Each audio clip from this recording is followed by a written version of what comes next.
हम चाहते हैं कि हमारे देश के अंदर अच्छा व्यापार हो।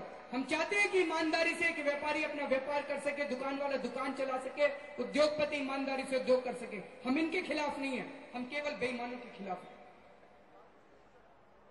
ये आम आदमी है कौन? हम कह रहे हैं आम आदमी पार्टी, आम आदमी पार्टी, आम आदमी। मुकेश अंबानी आम आदमी है क्या? सुषमा स्वराज आम आदमी है? सोनिया गांधी आम आदमी है? किसकी पार्टी है फिर ये? आम आदमी वो है, रोज सुबह उठता है, दफ्तर के लिए, दुकान के लिए निकलता है, गिरता पिटता मरता सारा दिन मेहनत करता है और शाम को घर लौटता है।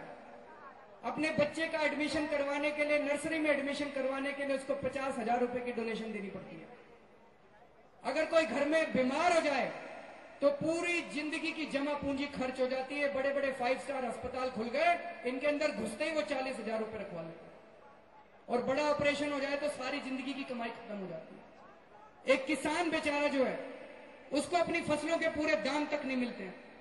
एक जमीन उसके पास है, वो जमीन भी सरकार छीन रही है।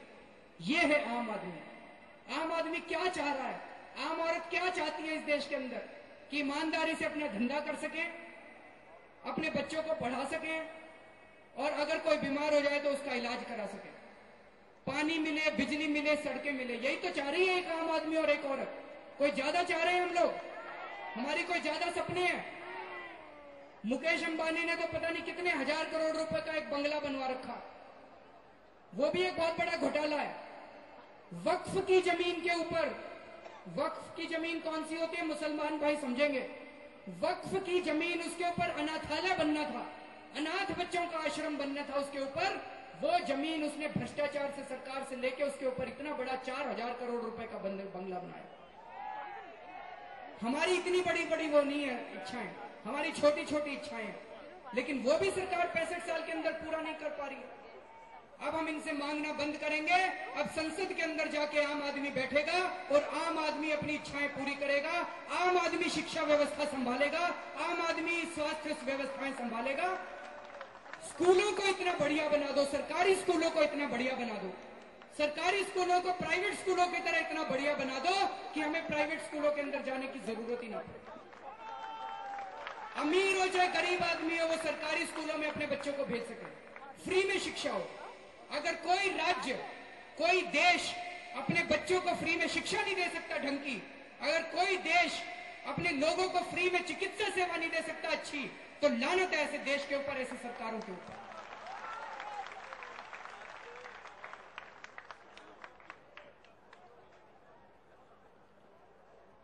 आज बहुत सारे किसान गन्ने लेके आए थे। कई लोग कह रहे थे इनकी पार्टी तो केवल शहरों की पार्टी है, किसान नहीं जुड़े हुए इनके साथ। आज साबित हो गया कितने किसान पीछे गन्ने लेके आए हुए थे। ये गन्ना उगाने वाले किसान क्या मांग रहे हैं? अभी सांगली के अंदर, महाराष्ट्र के अंदर, इन किसानों के ऊपर सरकार ने फायरिंग करवा दी, 3 किसानों की मौत हो गई। क्या मांग रहे थे ये किसान? ये किसान ये कह रहे थे कि 1 टन गन्ना उगाने के लिए हमारे 3000 रुपए लगते हैं। 3000 रुपए में 1 टन गन्ना उगता है, तो हमको 4500 रुपए दो आप। हमारे गन्ने की कीमत 4500 रुपए प्रति टन होनी चाहिए। लेकिन जो शुगर मिल वाले हैं वो कह रहे थे हम 2300 रुपए में गन्ना खरीदेंगे। जो चीनी बनाने वाली मिलें हैं वो कह रहे हैं हम 2300 रुपए में गन्ना खरीदेंगे। तो बेचारे किसान ने 3000 रुपए लगा के अगर गन्ना उगाया और 2300 रुपए में गन्ना बेचेगा तो खाएगा क्या? आत्महत्या नहीं करेगा तो बेचारा क्या करेगा? तो मैंने बहुत सोचा, लोगों से पूछा भाई ये 2300 रुपए क्यों दे रहे हैं? और सरकार उनका समर्थन कर रही है, चीनी की मिलों का, मिल मालिकों का समर्थन कर रही है। तो ये पता चला कि महाराष्ट्र के अंदर 53 प्राइवेट चीनी की मिलें हैं, 53 मिलें हैं। इन 53 में से 41 मिलें इन नेताओं की है। शरद पवार की मिलें हैं, नितिन गडकरी की मिलें हैं, कांग्रेसियों की मिलें हैं, शिवसेना वालों की मिलें हैं। ये मिलें चला रहे हैं। अगर ये 4500 रुपए के हिसाब से किसान को दाम दे दे तो ये चीनी मिलों का मुनाफा कम हो जाएगा, और ये मुनाफा अपना कम नहीं करना चाहते। तो जब तक ये शरद पवार और ये कांग्रेस और ये शिवसेना सत्ता के अंदर रहेंगे, इन किसानों को अपनी फसलों के पूरे दाम नहीं मिलने वाले, इनको सत्ता से उखाड़ के फेंकना पड़ेगा।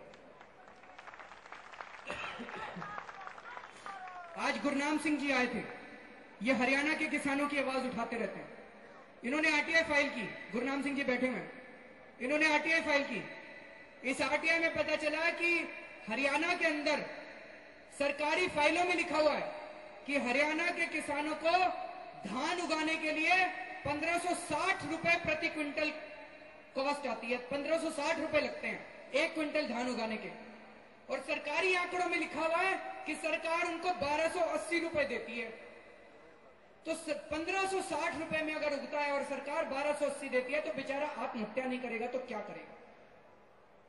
स्वामीनाथन की रिपोर्ट है जो कहती है कि अगर जितनी भी लागत आती है किसान की, उसके ऊपर 50% कम से कम उसको प्रॉफिट मिलना चाहिए, 50% मुनाफा मिलना चाहिए। मैं आप सब लोगों से पूछना चाहता हूं कि क्या 50% मुनाफा किसानों को मिलना चाहिए?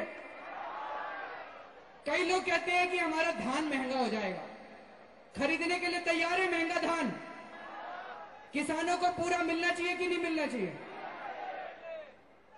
अगर स्वामीनाथन रिपोर्ट लागू होती है तो 1580 रुपए में जो वो धान उगाते हैं उनका धान 2300 रुपए में बिकेगा।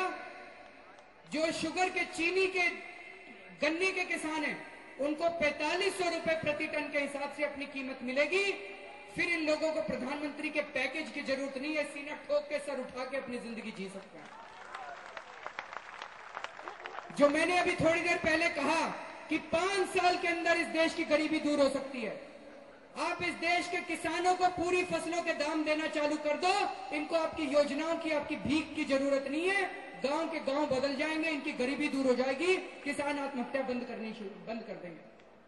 सरकार ने जानबूझ के ऐसी पॉलिसीज बना रखी है कि इनको आत्महत्या करनी पड़ रही है। ये जो हमने पार्टी बनाई, ये पार्टी दूसरी पार्टियों से अलग कैसे है? आम आदमी की पार्टी दूसरी पार्टियों से अलग कैसे है? पहली चीज कि अगर हमारी पार्टी के अंदर किसी एक व्यक्ति को टिकट मिलेगा तो उसी परिवार के दूसरे व्यक्ति को टिकट नहीं मिलेगा। कहीं ऐसा ना हो कि सोनिया गांधी जी और राहुल गांधी जी के कांग्रेस के ऊपर परमानेंट कब्जा हो जाए। दिग्विजय सिंह जी का बेटा अमेरिका से पढ़ के आया और उसको कांग्रेस की टिकट मिल जाए। बीजेपी के अंदर प्रकाश सिंह बादल का बेटा वहां पे, इधर मुलायम सिंह जी का बेटा वहां पे मुख्यमंत्री बना हुआ है, और उसकी भी बहू जो है वो वहां पे विधायक बन गई है, सांसद बन गई है। तो हमारी पार्टी के अंदर अगर एक व्यक्ति को टिकट मिलेगा तो उसी परिवार के दूसरे व्यक्ति को टिकट नहीं मिलेगा। हमारी पार्टी के अंदर अगर एक व्यक्ति हमारी किसी भी कार्यकारिणी का सदस्य होगा तो उसी परिवार का कोई भी दूसरा व्यक्ति हमारे पूरे देश के अंदर किसी भी कार्यकारिणी का सदस्य नहीं हो सकता। कल एक टीवी चैनल वाले ने बोला जी ये जब शुरू होती है पार्टी तो सारे कह देते हैं, फिर थोड़े दिन में बदल जाते हैं। हमारा सबसे बड़ा जीता जो जागता उदाहरण प्रशांत भूषण और शांति भूषण जी हैं। प्रशांत भूषण कार्यकारिणी के सदस्य हैं, लेकिन शांति भूषण जी किसी भी कार्यकारिणी के सदस्य नहीं है। वो केवल एक ऑर्डिनरी कार्यकर्ता के रूप में उन्होंने कहा मैं ऑर्डिनरी कार्यकर्ता बनूंगा, सामान्य कार्यकर्ता, पार्टी के लिए, देश के लिए सेवा करूंगा। और ये हमने संविधान के अंदर डाल दिया। हम झूठ नहीं बोल रहे, संविधान के अंदर डाल दिया, ये हो ही नहीं सकता। हमारे जितने दानदाता होंगे उन सारे दानदाताओं की लिस्ट हम अपनी वेबसाइट के ऊपर डालेंगे। जो जो दान देगा उसकी लिस्ट आप वेबसाइट पे देख लेना। जितने खर्चे होंगे पार्टी के वो भी हम समय समय के ऊपर वेबसाइट के ऊपर डालते रहेंगे। आजकल आपने टीवी पे देखा होगा ये गुजरात के चुनाव आने वाले हैं, उसमें कांग्रेस और भाजपा दोनों के खूब एडवर्टाइजमेंट चल रहे हैं। देखे आपने एडवर्टाइजमेंट? इसका खर्चा कहां से आ रहा है?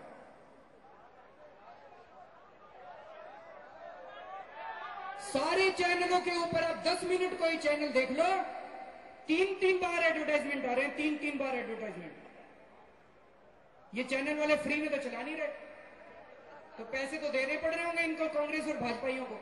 तो आज हम कांग्रेस और भाजपा वालों से मांग करते हैं इस मंच से कि जैसे हम अपने सारे अकाउंट्स पारदर्शी करने के लिए तैयार हैं, अगर तुम्हारे में हिम्मत है तो तुम भी बताओ कि गुजरात के लिए तुम लोगों ने किस किस चैनल को कितने कितने पैसे दिए एडवर्टाइजमेंट करने के लिए, और वो पैसे कहां से आए।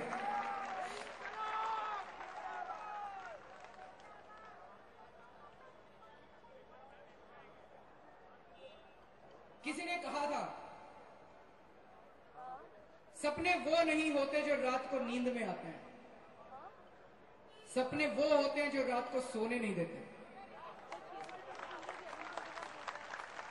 इस देश के लोगों ने सपने देखने बंद कर दिए थे, लेकिन पिछले 2 साल में जो ये आंदोलन हुआ, अब इस देश के लोगों ने सपने देखने चालू कर दिए हैं। और जब से इस देश के लोगों ने सपने देखने चालू किए हैं, लोगों की भी नींद हराम हो गई है। सारे लोगों की नींद हराम हो गई है। कितने लोग हैं, अभी जब सुबह मैं नीचे जाके बैठा, कहते जी मैं फलानी जगह नौकरी करता था, नौकरी छोड़ आया, मैंने अपनी दुकान बंद कर दी, मैंने ये छोड़ दिया, अब मैं तो पूरी जिंदगी इसी आंदोलन के साथ लगाऊंगा।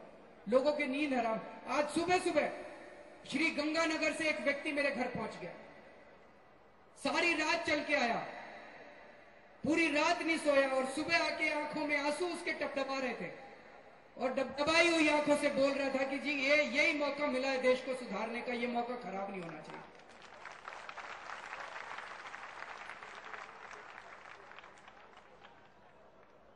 अभी जब हम लोगों ने ये स्विस बैंक के अकाउंट निकाले थे, मैं भी इनकम टैक्स डिपार्टमेंट में था, तो इनकम टैक्स डिपार्टमेंट कई लोगों को जानता हूं अंदर। मैंने अपने एक दोस्त को फोन किया, मेरे को पता चला कि ये स्विस बैंकों के खातों की जानकारी उसके पास है, तो मैंने उसको फोन किया। 20 साल के बाद मैंने उसको फोन किया था। कहता है अरे तेरे को तो टीवी पे देखते हैं, बहुत अच्छा काम कर रहे हो, लगे रहो, देश को तुम्ही से उम्मीद है। मैंने कहा मैंने सुना है स्विस बैंक के खातों की सारी जानकारी तेरे पास है। कहता फोन रख, फोन काट, तुरंत काट फोन, मेरे को नहीं बात करनी तेरे से, इसके बारे में बात नहीं करेंगे, बिल्कुल बात नहीं करेंगे। मैं उनसे पूछना चाहता हूं कि ये देश मेरा है क्या? केवल देश तेरा नहीं है? केवल मेरे बच्चे यहां जीते हैं क्या? तेरे बच्चे तो जैसे जीते ही नहीं है यहां पे। ये मौका मिला है इस देश को, अंदर बैठे जितने अधिकारी हैं, अंदर बैठे जितने अफसर हैं, जो ईमानदार अफसर हैं, सारे बाहर लाके अपनी जानकारी दे दो। हम तो सामने आ गए, तुमको डरने की जरूरत नहीं है, तुम दो तो सही हमें जानकारी, हम जनता के बीच में ला जाकर। तुमको अपनी नौकरी का डर होगा, तुमको अपनी जान का डर होगा, हमने तो अपना सामने रख दिया सब कुछ। हम रखेंगे जनता के सामने, हमने अपना डर खत्म कर दिया। हमें दो तो सही, अगर इतना डरोगे तो फिर कैसे भारत माता जिएगी, कैसे भारत माता बचेगी?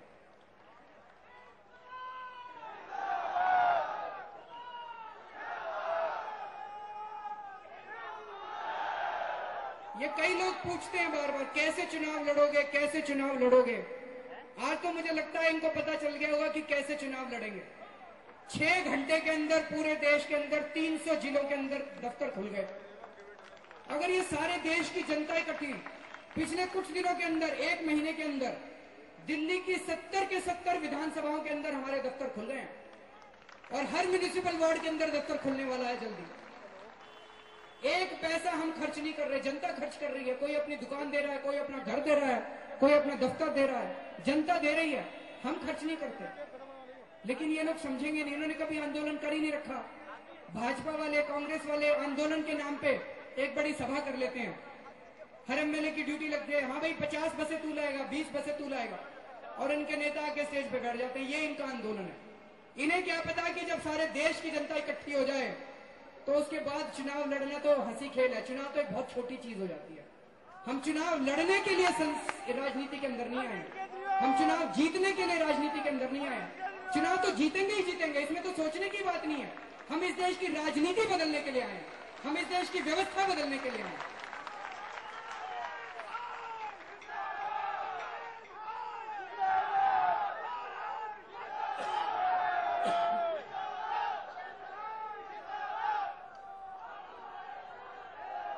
और जब सारी जनता इकट्ठी हो जाती है, जब सारी जनता साथ देती है, जब सारी जनता अपने हाथ में ले लेती है, तो फिर भगवान साथ देता है। और जब भगवान साथ देता है तो इन लोगों की तो औकात ही बहुत छोटी सी है, फिर कोई नहीं हरा सकता। और आज इस देश के अंदर क्रांति का आगाज हो चुका है, और आने वाले समय में मुझे पूरी उम्मीद है, आने वाले 5 सालों के अंदर भारत जरूर बदलेगा। हमें अशिक्षा से मुक्ति मिलेगी, हमें भुखमरी से मुक्ति मिलेगी, हमें गरीबी से मुक्ति मिलेगी, हमें भ्रष्टाचार से मुक्ति मिलेगी। मैं अंत में आप लोगों से केवल ये निवेदन करना चाहता हूं, आप लोगों में से जो जो लोगों के लिए ये संभव है, 2 साल के लिए जिनके पास अपना घर से सब कुछ ठीक ठाक है, 2 साल के लिए अपनी नौकरी छोड़ दो, 2 साल के लिए अपनी दुकान बंद कर दो, इस आंदोलन में पूर्णकालिक रूप से लग जाओ, ये मौका दोबारा नहीं मिलने वाला।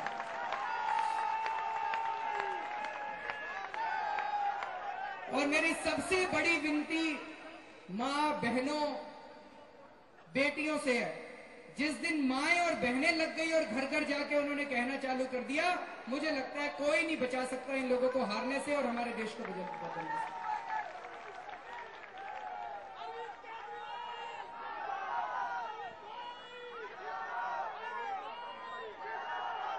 हम लोग कैसे जुड़ सकते हैं? बहुत लोग पूछ रहे हैं, हम जुड़ना चाहते हैं। जो जुड़ना चाहते हैं, ये मेंबरशिप वगैरह बहुत छोटी चीज है। मैं मानता हूं आज लोग मेंबर बनना चाहते हैं क्योंकि अपना आंदोलन है, अपनी पार्टी है, इसलिए बनना चाहते हैं। तो एक तो ये कि चिंता मत करो, अभी इस शनिवार तक जितने लोग इस मेंबरशिप का फॉर्म भर के देंगे, हम सब लोगों को संस्थापक सदस्य मानेंगे। आप चिंता मत कीजिए, आप ही की पार्टी। हम मानने वाले कौन होते हैं? जब इतनी मार लगी हुई है तो फिर ये गलत बात है, इसको तो बढ़ाना चाहिए समय सीमा को। तो कल का समय दे देना, जितने फॉर्म आ जाए उसको थोड़ा दफ्तर में ठीक ठाक कर लेंगे। परसों के बाद आप हमारे कौशाम्बी ऑफिस में आके और फॉर्म ले सकते हैं। हम अपनी वेबसाइट के ऊपर भी फॉर्म डाल देंगे, वेबसाइट से डाउनलोड कर लीजिए। लेकिन 10 रुपए की फीस है, तो वो पोस्टल ऑर्डर लगा के भेज दीजिएगा। जितने फॉर्म हमारे पास शनिवार तक आएंगे, उन सब लोगों को हम संस्थापक सदस्य मानेंगे। वैसे तो मेरा ये मानना है कि इस देश की सारी जनता ही इस पार्टी की संस्थापक है, सारी जनता ही संस्थापक है। लेकिन फिर भी जिन जिन लोगों के आएंगे, हम वेबसाइट के ऊपर उनका सबका नाम डालेंगे। लेकिन इलेक्शन कमीशन के लिए जो 300 लोगों ने परसों फॉर्म भरे थे, वो टेक्निकल बात है, उन्हीं के फॉर्म वहां पे जाएंगे। लेकिन काम करने के लिए सब तैयार हो जाओ। यहां पे खड़े होकर भाषण देना बड़ा आसान है, हाथ में झंडा लेके यूं यूं लहराना बड़ा आसान है, नारे लगाना बड़ा आसान है। लेकिन पूरी की पूरी व्यवस्थाओं को अखाड़ के फेंकना बहुत मुश्किल काम है, बहुत मुश्किल काम है। हमने चुनौती तो दे दी है, लेकिन अब हमें तैयार होना पड़ेगा इस पूरे भारत को बदलने के लिए। जनता को तैयार होना पड़ेगा भारत को बदलने के लिए, समय देना पड़ेगा, रात दिन मेहनत करनी पड़ेगी, इनके डंडे भी खाने पड़ेंगे, वाटर कैनन भी खाने पड़ेंगे। उसकी तैयारी करनी है अब हम लोग। तो मेरा ये सुझाव है कि उसके बाद, शनिवार के बाद आपके अपने इलाके में दफ्तर खुलेगा, पूरे देश के अंदर गांव-गांव के अंदर दफ्तर खुलेगा, हर म्युनिसिपल वार्ड में दफ्तर खुलेगा, हर कॉलेज के अंदर दफ्तर खुलेगा। उस दफ्तर में जाके आप मेंबर बन सकते हो उसके बाद। लेकिन मेंबर की चिंता मत करो, मेंबर जब बनेंगे बनेंगे, देख लेंगे मेंबर। काम पे अभी से लग जाओ, तुरंत काम करना चालू कर दो। क्या क्या काम कर सकते हो? एक काम यह कर सकते हो कि रोज कम से कम 10 लोगों को फोन करो, 15 लोगों को फोन करो, फोन करके उनसे पूछो, हाँ जी भाजपा कैसी लगती है आपको? भाजपा आपको लगता है कि देश को भ्रष्टाचार से मुक्ति दे सकती है? कांग्रेस देश को मुक्ति दे सकती है? मुलायम सिंह, मायावती दे सकते हैं? तो वो जो भी कहेगा उसके बाद उससे पूछना, आम आदमी पार्टी के बारे में सुना है? कैसी लगती है आपको आम आदमी पार्टी?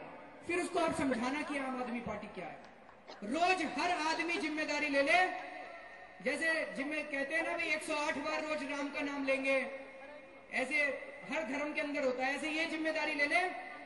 मेरा अपना ये मानना है कि देश की सेवा करना भगवान की सेवा के समान है। जितना पुण्य आपको मंदिर और मस्जिद जाने से मिलता है, उतना ही पुण्य आपको इस देश की सेवा और देश के लोगों की सेवा करने से मिलेगा। ज्यादा पुण्य मिलेगा, बहन जी कह रही है, ज्यादा पुण्य मिलेगा देश की सेवा करोगे। मंदिर जाने से उतना पुण्य नहीं मिलेगा, मस्जिद जाने से उतना पुण्य नहीं मिलेगा जितना पुण्य आपको देश की सेवा करने से मिलेगा। तो रोज ही आज गांठ बांध लो, कम से कम 10 लोगों को फोन करके उनको बताना है कि अब इन भ्रष्टाचारियों को वोट नहीं देना, अब आपकी पार्टी खुल गई है, आपकी पार्टी तैयार हो गई। दूसरी बात, एक सीडी बनाई है हम लोगों ने, वो वेबसाइट के ऊपर है। वेबसाइट से डाउनलोड कर सकते हो, या जिसके पास वेबसाइट नहीं है हमारे दफ्तर से भी आके ले सकते हो। अपने घर के आसपास के लोगों को इकट्ठा करो, परिवार के लोगों को इकट्ठा करो, दोस्तों को इकट्ठा करो, दफ्तर के अंदर दिखाओ, लोगों को इकट्ठा करके वो सीडी दिखाओ। हमने अपने एक शपथ लेके हम लोग यहां से उठे। हम इनकी कमियां तो निकाल रहे हैं,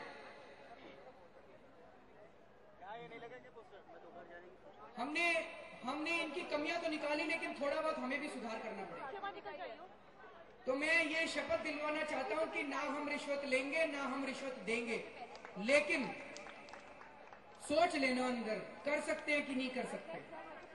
नहीं, कुछ लोग कर सकते हैं, कुछ लोगों की मजबूरी है, धीरे धीरे करेंगे।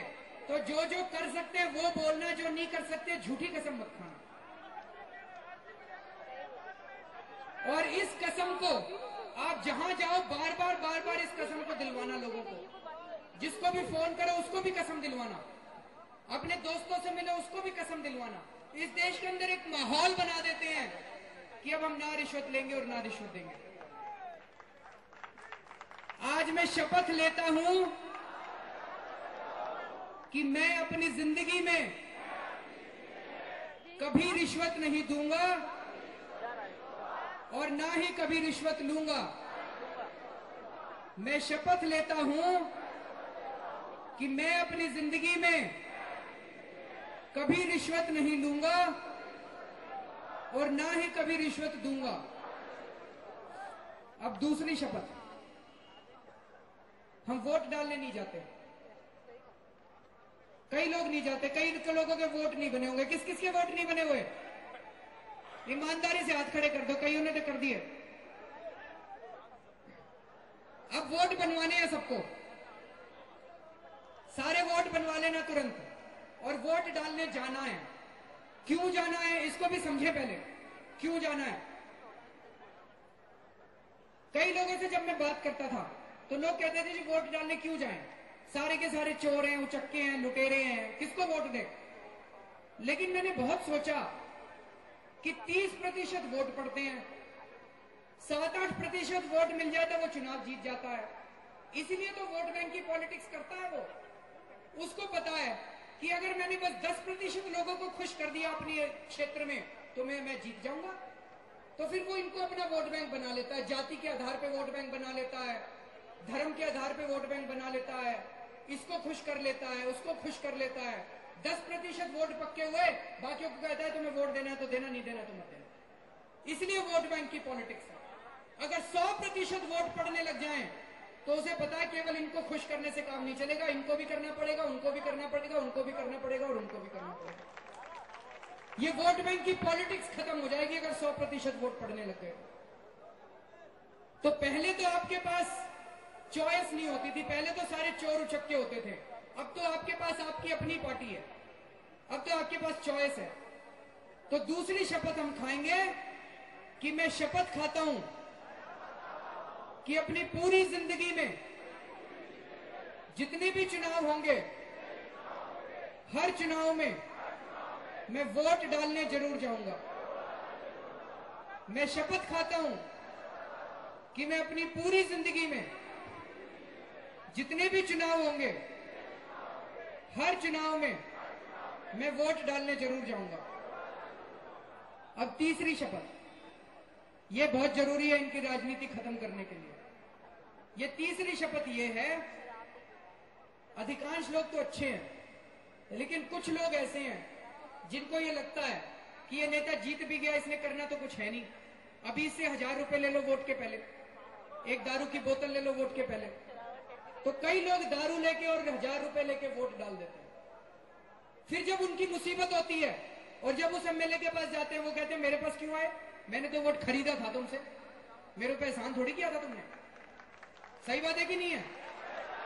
अभी हैदरपुर गया था मैं, वहां पे झुग्गियां टूट रही हैं, तो हम सारे गए थे। हमने उनको कहा कि चिंता मत करो, बुलडोजर आएगा, पहले हम लेटेंगे बुलडोजर के सामने। लेकिन मैंने उनसे पूछा, मैंने कहा एमएलए के पास गए थे? बोले हाँ जी गए थे। वो मैंने पूछा क्या बोला? बोला जी उसने चिट्ठी लिख दी, भाई सर्दियों में मत तोड़ो, गर्मियों में तोड़ देना, अभी दिक्कत हो रही है इनको। तो मैंने पूछा ईमानदारी से बताओ, वोट 1000 रुपए लेके दिया था, दारू की बोतल लेके दिया था? हाथ तो किसी ने नहीं उठाया। बाद में सारे बता रहे थे यहाँ सारे लोगों ने अपनी वोट बेची थी। तो मेरा ये कहना है, अगर वोट बेची थी तो क्या मुंह लेके जा रहे हो आप उसके पास? वो तो कहेगा ही कि भैया मैंने तो वोट खरीदी थी, अब क्यों आए हो मेरे पास? पहले तुमने पैसा बनाया, अब मैं पैसा बनाऊंगा। अगली बार चुनाव होंगे फिर ले लेना मेरे से 1000 रुपए। तो अब हमें ये कसम खानी है कि हम दारू लेके, पैसा लेके, साड़ी लेके हम वोट नहीं डालेंगे, किसी भी प्रलोभन में वोट नहीं डालेंगे। तो मैं शपथ लेता हूं कि आने वाले किसी भी चुनाव में मैं दारू लेके या पैसा लेके या किसी भी प्रलोभन के तहत मैं वोट नहीं डालूंगा। मैं वोट केवल अपनी आत्मा की आवाज से डालूंगा। मैं शपथ लेता हूं कि आने वाले किसी भी चुनाव में मैं पैसा लेके, दारू लेके या अन्य किसी भी प्रकार का प्रलोभन लेके वोट नहीं डालूंगा। मैं केवल और केवल अपनी आत्मा की आवाज से वोट डालूंगा। और चौथी और आखिरी शपथ, ज्यादा तो नहीं हो गया, कि मैं जाति और धर्म के हिसाब से वोट नहीं डालूंगा।